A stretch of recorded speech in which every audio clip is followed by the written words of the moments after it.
Hello everyone. Welcome to the module 2 of technical analysis course.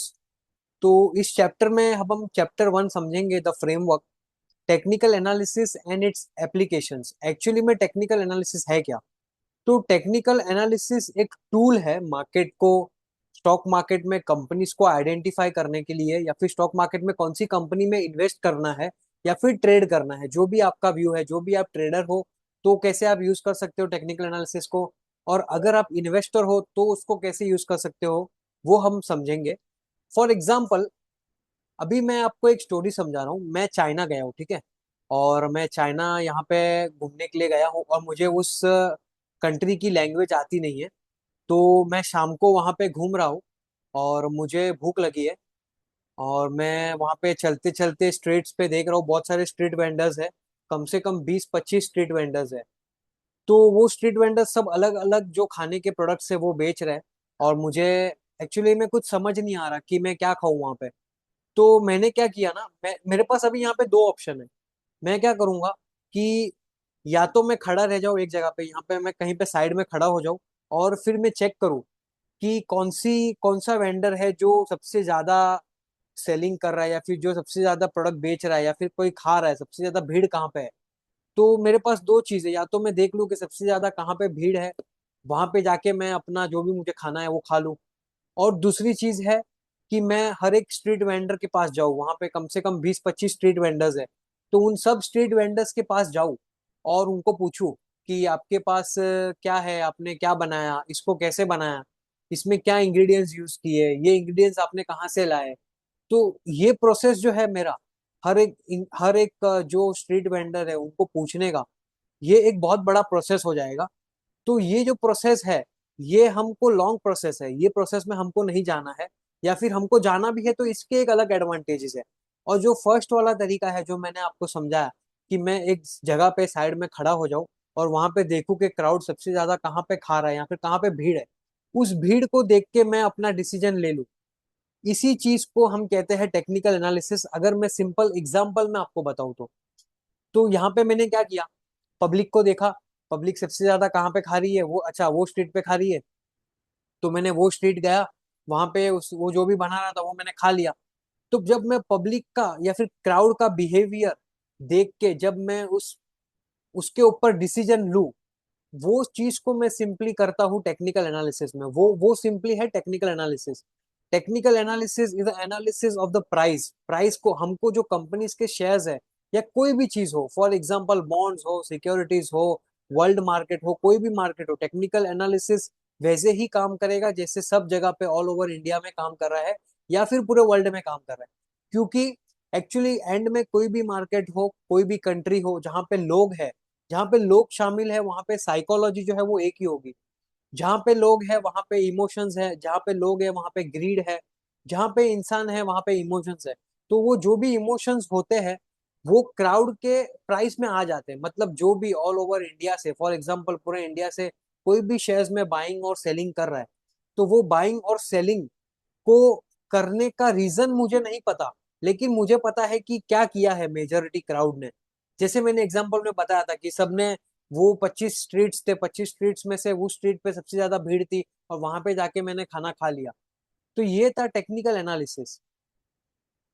ये मैंने एक आपको सिंपल एग्जांपल से समझाया कि टेक्निकल एनालिसिस एक क्राउड का बिहेवियर है, वो क्राउड के बिहेवियर के ऊपर हम जब कॉल ले या फिर हम जब डिसीजन ले बाइंग का, सेलिंग का, based on the historical prices, जो प्रीवियसली प्राइसेस हुए हैं वो प्राइस को चेक करके, और फिर प्राइस का बिहेवियर चेक करके अगर हम कोई डिसीजन ले, तो वो हो गया क्राउड के बिहेवियर के ऊपर, या फिर पब्लिक का ओपिनियन लेके, प्राइस का ओपिनियन, जैसे प्राइस यहाँ पे पब्लिक है, तो प्राइस को देख के जो भी हम डिसीजन ले बाइंग का या फिर सेलिंग का, तो वो होता है टेक्निकल एनालिसिस। और जो सेकंड मेथड मैंने बताया था, हर एक स्ट्रीट वेंडर के पास जाना और वहां से उनके रॉ मटेरियल्स के डिटेल लेना, फिर हर एक स्ट्रीट वेंडर्स को पूछना, वो फंडामेंटल एनालिसिस है। वो हम आगे हमारे जो एडवांस टॉपिक्स है, एडवांस कोर्स है, उसमें हम डिस्कस करेंगे।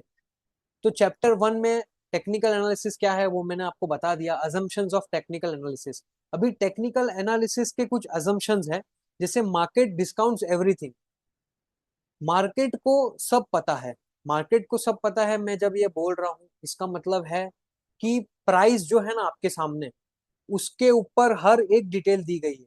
मतलब फॉर एग्जांपल इंडिया में अभी रिलायंस इंडस्ट्रीज का शेयर एग्जांपल मैं आपको दे रहा हूँ। रिलायंस इंडस्ट्रीज का जो शेयर्स है उसको पूरे इंडिया से बहुत सारे लोग बाइंग कर रहे हैं, बहुत सारे लोग सेलिंग कर रहे हैं। उनके क्या रीजंस है, क्या नहीं रीजंस है, कोई भी रीजंस हो वो सब मुझे मेरे प्राइस में आ जाएंगे। मैं जो फंड मैनेजर है उसको मिलने तो नहीं गया, फंड मैनेजर का क्या डिसीजन है वो मुझे पता नहीं, लेकिन जब वो फंड मैनेजर वो स्टॉक को बाय करेगा या सेल करेगा, उसका जो भी ऑर्डर होगा या फिर जो भी उसकी साइकोलॉजी होगी वो मुझे मेरे स्टॉक के प्राइस में दिख जाएगी। तो यही example actually market discounts everything का है कि मार्केट को सब पता है।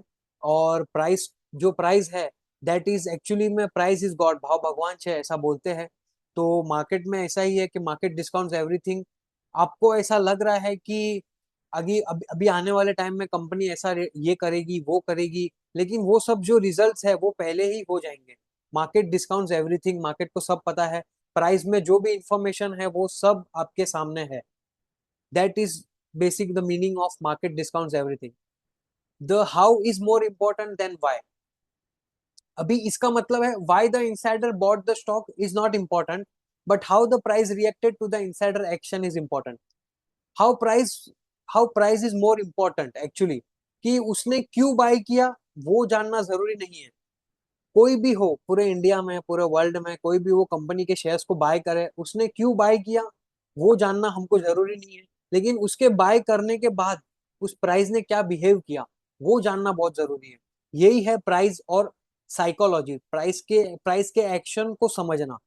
तो वाई द इंसाइडर बॉट, अभी कंपनी के इंसाइडर ने, इंसाइडर का मतलब है जो भी कंपनी में काम कर रहा है, कोई भी हो सकता है या फिर उसका फ्रेंड हो सकता है, कोई भी। जैसे उसने क्यों बाय किया वो तो मुझे नहीं पता, लेकिन उसके बाय करने के बाद मार्केट ने कैसा रिएक्ट किया वो मुझे पता होना बहुत जरूरी है। प्राइस मूव्स इन ट्रेंड, अभी इसका सिंपल एग्जांपल है वो मैं आपको समझाऊंगा कि प्राइस मूव्स इन ट्रेंड मतलब। फॉर एग्जांपल अभी ये रिलायंस इंडस्ट्रीज का शेयर्स है, और रिलायंस इंडस्ट्रीज के जो शेयर है वो एग्जांपल ये जो ट्रेंड है ये इस ट्रेंड में जा रहा है ऊपर। तो ये रिलायंस इंडस्ट्रीज का शेयर है।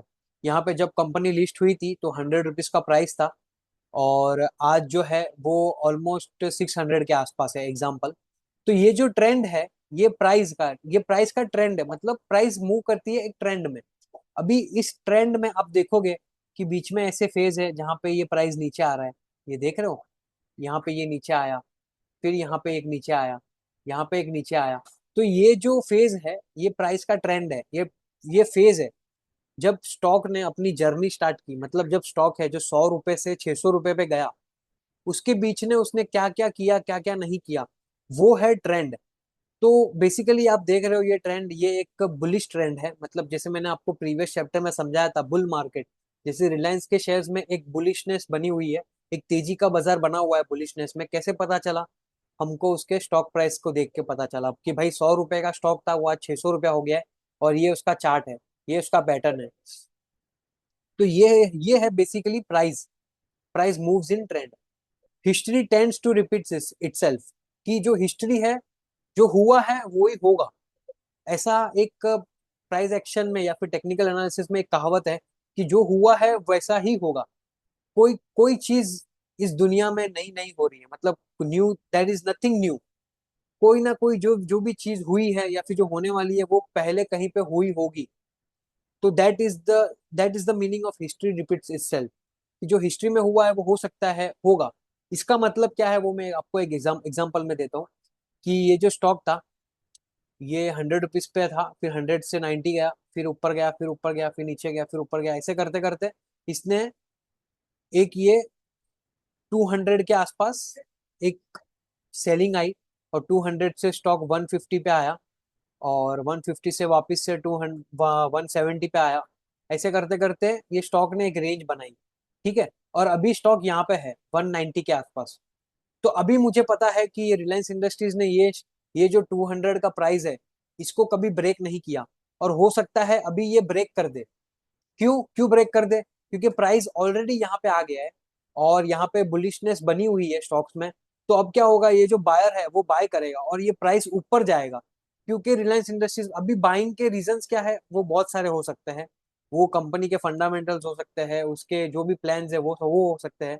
तो ये एक बेसिकली टर्म है कि ये हिस्ट्री जो होती है वो रिपीट होती है। तो हो सकता है यहाँ पे 200 के बाद जब ये स्टॉक प्राइस ऊपर जाए, यहाँ पे दो चीज हो सकती है, या तो ये ऊपर जाए या नीचे जाए। लेकिन क्योंकि प्रीवियसली हिस्ट्री में हुआ था कि यहाँ से नीचे गया था, तो हो सकता है ये फिर नीचे जाए। तो यही है कि हिस्ट्री रिपीट्स इटसेल्फ, कि भाई जो हुआ है वो होगा और हो सकता है, ये प्रोबेबिलिटी है। तो मार्केट में ये कहावत है कि हिस्ट्री रिपीट्स इटसेल्फ। तो यहाँ पे हमारा चैप्टर 1 खत्म होता है, द फ्रेमवर्क। तो अब हम बढ़ेंगे नेक्स्ट उसके सब टॉपिक्स में, द ट्रेड समरी। अभी एक्चुअली में ट्रेड समरी क्या है? Open, high, low and close. तो इसको हम समझेंगे एक एग्जांपल के जरिए। फॉर एग्जांपल, रिलायंस इंडस्ट्रीज का ही फिर से मैं एग्जांपल लूंगा। एग्जांपल, रिलायंस इंडस्ट्रीज का शेयर 100 रुपीज पे ओपन हुआ। ओके, 9:15 पे या कोई भी टाइम रिलायंस इंडस्ट्रीज का 100 रुपीज पे ये शेयर ओपन हुआ। फिर इसने 100 रुपीज से 150 गया। फिर 150 से ये वापस से एक लेवल पे आया। एक सेकंड होल्ड करिए, मेरी पेंसिल। 100 रुपीज से ये 150 पे गया, और 150 से ये वापस 120 पे आया। फिर 200 के प्राइस को टच किया, और कहीं पे 150 के आसपास क्लोज हो गया। तो अभी पूरे दिन में, पूरे टाइम में, या फिर पूरे पूरे जमाने में, या फिर पूरे जोन में, इस दौरान ये स्टॉक में क्या हुआ? तो ये जो 100 रुपीज का प्राइस है, ये उसका लो है। मतलब जो 100 रुपए पे ट्रेड हुआ, मतलब जो बायर्स है और सेलर्स है, उसने ये जो प्राइस था वो सबसे लोवेस्ट था उस दिन के लिए। 100 के नीचे ये प्राइस ट्रेड ही नहीं हुआ, ट्रेड ही नहीं हुआ। इसका मतलब कि ना बायर और सेलर ने वहां पे कोई एक कॉन्ट्रैक्ट को साइन किया, वहां पे बाइंग सेलिंग हुई नहीं। तो यही एक पॉइंट था जो ये इसका लो पॉइंट बन गया, कि ये 100 रुपीज का प्राइस है जहां पे ये ट्रेड हुआ था लास्ट। तो ये इसका लो हो गया। और जब प्राइस 200 गया, तो ये इसका हाई पॉइंट हो गया। और जो इसका ओपन है वो यही है, क्योंकि ये 100 पे ओपन हुआ था और 100 ही इसका लो है। तो ये इसका ओपन हो गया। तो ओपन इसका 100 है, जो इसका लो है वो भी 100 है, क्योंकि 100 के नीचे गया नहीं। अगर ये 100 के नीचे गया होता, फॉर एग्जाम्पल 95 पे गया और फिर 150 हुआ होता, तो हम बोलते कि 95 वॉज इट्स लो। तो ये 100 पे आया, तो 100 इसका ओपन हो गया। अभी 100 यहाँ पे इसका लो है। हो सकता है इसका लो 95 भी हो सकता था, अगर 95 पे ट्रेड होता तो। जो 200 है ये इसका हाई पॉइंट है, क्योंकि हाईएस्ट पॉइंट पे ये 200 पे ट्रेड हुआ उसी दिन। 200 पे हाईएस्ट पॉइंट था, या फिर हाईएस्ट प्राइस थी जहां पे ये ट्रेड हुआ। और फिर उसके बाद 150 पे ये क्लोज हो गया। क्लोज मतलब जब मार्केट 3:30 बजे बंद हुआ, तो 150 वॉज द प्राइस जहां पे ये लास्ट ट्रेड हुआ। That was the close price.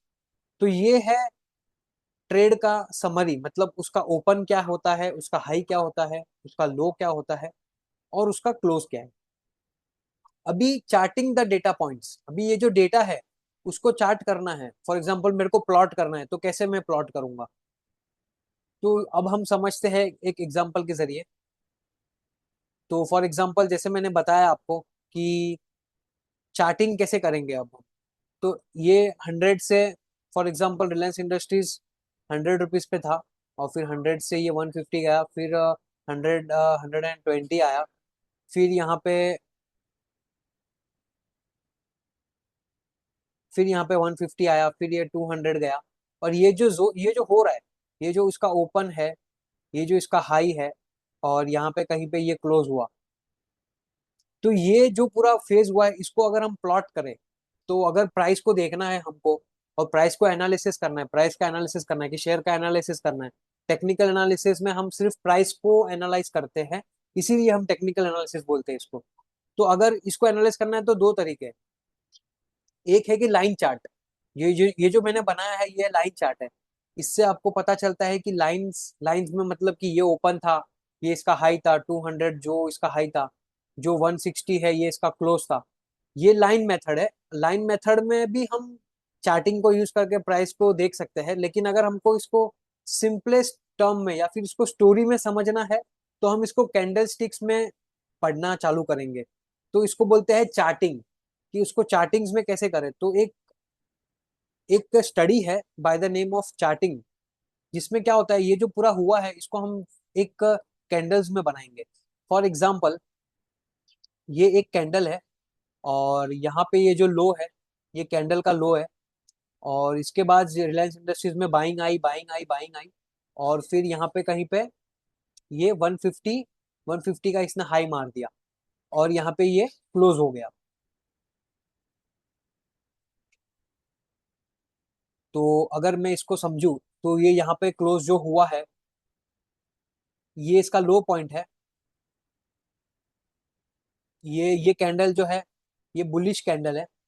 इसका रीजन यही है कि यहाँ पे ये लो पे ओपन हुआ और 120 इसका हाई था, यहाँ पे इसने 120 का हाई लगाया और ये 180 के आसपास क्लोज हो गया। तो ये पॉइंट इसका लो हो गया, ये पॉइंट इसका हाई हो गया 120, और ये जो क्लोज हुआ 180, ये इसका क्लोज है। इसी को अगर हम समझे दूसरे एग्जांपल से, तो एक और एग्जांपल है कि समझिए यहाँ पे ये रिलायंस इंडस्ट्रीज का शेयर है। यहाँ पे ये 100 रुपीज पे ओपन होता है और ओपन होने के बाद ये शेयर नीचे जाता है और 95 का लो मारता है। तो ये 95 इसका लो हो जाएगा, ये 100 इसका ओपन हो जाएगा, और जो इसका 200 है ये इसका क्लोज हो जाएगा, सॉरी हाई हो जाएगा। ये हाई पॉइंट है जब इसने हाईएस्ट ट्रेड किया था। और ये जो 180 है ये इसका क्लोज पॉइंट है। यहाँ पे मतलब 180 पे मार्केट या फिर रिलायंस इंडस्ट्रीज का शेयर क्लोज हुआ। तो जब भी आप ध्यान रखना मैं क्या बोल रहा हूँ, जब भी प्राइस लो पे ओपन हो और हाई पे क्लोज हो, तो वो कैंडल बुलिश कैंडल है। बुलिश कैंडल मतलब उस दिन उस शेयर में तेजी थी। तेजी थी मतलब बाइंगनेस थी। वो कैसे पता चली? देखिए, वो आपके सामने है। 100 पे स्टॉक जो है वो ट्रेड होता है, फिर 100 पे ट्रेडिंग हो रही है, 9:15, 9:15, 3:30 हो, 9:15 बज गया, फिर 10 बज गया। फिर 100 रुपए से स्टॉक प्राइस 95 पे आता है। 95 पे जैसे ही आता है तो उसमें बाइंग प्रेशर आता है। मतलब लोग उस शेयर को, रिलायंस के शेयर्स को ऑर्डर मार मार के ऑनलाइन पूरे इंडिया से उसमें बाइंग करते हैं। बाइंग करते हैं तो स्टॉक क्या होता है, 100 से 120 होता है, 140 होता है, 160 होता है, 180 होता है, 200 तक जाता है। मतलब इतनी बाइंग आती है, इतनी बाइंग आती है, 200 तक प्राइस जाता है। और फिर वहां से एक सेलिंग आती है। तो 200 पे जब सेलिंग आती है तो वो स्टॉक प्राइस जो है, वो सब लोग अभी बेचना चाहते हैं तो उसको बेच रहे सब जगह से। और फिर उसको 180 पे लाके क्लोज कर देते हैं। मतलब 180 पे 3:30 बजे वो मार्केट बंद हो गया। तो जब 100 पे ओपन हुआ और 180 पे क्लोज हुआ, इसका मतलब ये है कि इस दिन तेजी का मार्केट था। मतलब कि रिलायंस इंडस्ट्रीज के शेयर्स में तेजी थी, क्योंकि 100 वाली चीज 180 पे बंद हुई है। इसका मतलब तेजी है, उसमें डिमांड है। अगर कोई चीज 100 रुपए में मिलती थी और आज वो 180 में मिल रही है, इसका मतलब उसका भाव बढ़ा हुआ है ना। इसका मतलब लोग उसको खरीद रहे हैं। सिंपल मीनिंग है, सिंपल डिमांड है उसका। तो ये बुलिश कैंडल हो गई। इसी का उल्टा, इसी का उल्टा अगर मैं करूं, फॉर एग्जाम्पल रिलायंस इंडस्ट्रीज का जो शेयर है वो, ये जो रिलायंस इंडस्ट्रीज का शेयर है, एक सेकंड होल्ड करिए, मेरा पेन एक्चुअली वर्क नहीं कर रहा।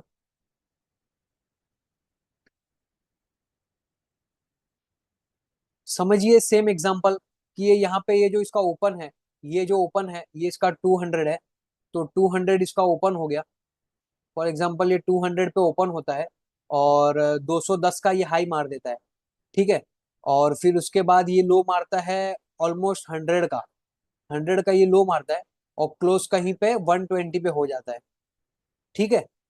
तो यहाँ पे क्या हो रहा है, ये जो रिलायंस का शेयर है वो 200 रुपए पे, अभी ये किसी एक एक महीने बाद की स्टोरी है या 3 दिन बाद की स्टोरी है। हो सकता है रिलायंस इंडस्ट्रीज में कुछ न्यूज आई हो। और जब स्टॉक प्राइस 200 पे था, तो स्टार्टिंग में जब बाइंग हुई तो स्टॉक प्राइस 210 पे गया। 210 पे जैसे गया तो वहां पे एक सेलिंग प्रेशर बना, मतलब सब लोग ने शेयर्स बेचना चालू किया। उसके रीजंस बहुत सारे हो सकते हैं। तो सब लोग ने शेयर्स को बेचना चालू किया तो वो 210 का शेयर आते आते नीचे, आते आते 100 पे आ गया।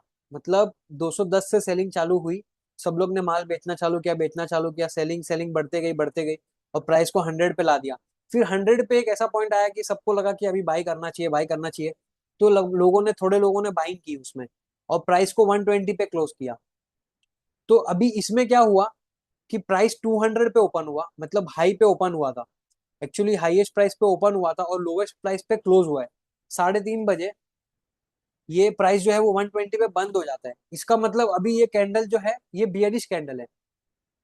इसका मतलब है कि उस दिन मार्केट में रिलायंस के शेयर में एक मंदी थी। मंदी थी मतलब बियरिशनेस थी। कैसे पता चली? हमको ऐसे पता चली कि 200 का जो शेयर प्राइस था वो 120 पे आ गया। 200 पे जब लोगों ने उसको लेना पसंद किया, उसके बाद ये शेयर को आज 120 पे ले रहे लोग। इसका मतलब उसमें मंदी है, मतलब ये नीचे के भाव में भी मिल रहा है। इसका मतलब इसमें सेलिंग ज्यादा बनी हुई है, लोग इसको बेच रहे हैं। इससे हमको सिंपली इजीली ये स्टोरी के मेथड से हमको पता चलता है कि ये कैंडल बुलिश कैंडल है या बियरिश कैंडल है। तो अगर प्राइस लो ओपन हो, ये चीज याद याद रखना आप, अगर प्राइस लो ओपन हो और ऊपर ऊपर क्लोज हो जाए, मतलब 100 की चीज 180 पे बंद हो, तो ये बुलिश कैंडल बनेगी, ये कैंडल ग्रीन बनेगी। और ये तेजी का इंडिकेशन है, मतलब कि मार्केट में बुलिशनेस है। और अगर प्राइस हाईएस्ट हाई पे ओपन हो कहीं पे भी, कोई भी प्राइस होने दो, अगर हाई पे ओपन हो रही है कहीं पे और वो लो पे क्लोज हो रही है, अभी हो सकता है यहाँ पे ये 120 पे ओपन होती, ठीक है, रिलायंस इंडस्ट्रीज का शेयर, और 80 रुपए पे क्लोज हो जाता, तो ये भी कैंडल बियरिशनेस ही बनती, ये भी कैंडल रेड ही बनती। क्यों? क्योंकि 120 वाली चीज 80 रुपए में मिल रही है, इसीलिए इसमें मंदी है और ये बियरिशनेस है। तो ये कैंडल को हम बोलते हैं बुलिश कैंडल और ये कैंडल को हम बोलते हैं बियरिश कैंडल। तो ये है कैंडल स्टिक एनालिसिस। ये मैंने आपको सिंपली एक एग्जांपल के जरिए समझाया कि एक बुलिश कैंडल कैसे बनती है और प्राइस को कैसे पढ़े। अभी इसमें आपको सब समझ रहा है ना? अभी जैसे ये कैंडल को आपने देखा तो आपको सिंपली पता चल गया, वो मैंने एग्जांपल दिया था, पता है कि साइड में मैंने एकदम मतलब क्राउड में मैं खाना खाने गया, तो मैंने लोगों को देखा और मैंने सोच लिया। अभी मुझे पता चल रहा है कि ये 200, अच्छा रिलायंस का शेयर 100 का है और 180 का, मतलब ये तेजी में, रिलायंस का शेयर तेजी में, मतलब मेरे को रिलायंस का शेयर लेना चाहिए, बराबर। अभी मुझे एनालाइज करना नहीं पड़ रहा है, मतलब फटाफट से मैंने एनालाइज करके ये मेरा डिसीजन ले लिया। तो ये है टेक्निकल एनालिसिस, और ये है टेक्निकल एनालिसिस के अंदर का एक छोटा सा पार्ट, वो है कैंडलस्टिक एनालिसिस। तो इसमें बहुत सारे कैंडलस्टिक्स होते हैं, वो हम आगे सेशंस में पढ़ेंगे। तो जैसे मैंने आपको समझाया कैंडलस्टिक्स एनाटॉमी, मतलब कैंडलस्टिक्स कैसे बनती है, क्यों बनती है, क्या उसका हाई होता है, क्या उसका लो पॉइंट होता है। अभी वैसे ही बुलिश कैंडल मैंने आपको समझाया, जब प्राइस जो भी प्राइस पे ओपन हो और उसके ऊपर जाके क्लोज हो तो वो बुलिश कैंडल है। और जब भी बेयरिश कैंडल बने, मतलब कोई भी प्राइस पे ओपन हो और उसके नीचे अगर क्लोज हो जाए, तो वो बेयरिश कैंडल है। अभी हम समझेंगे चार्ट्स। जो होता है चार्ट्स क्या होता है, अबाउट द टाइम फ्रेम।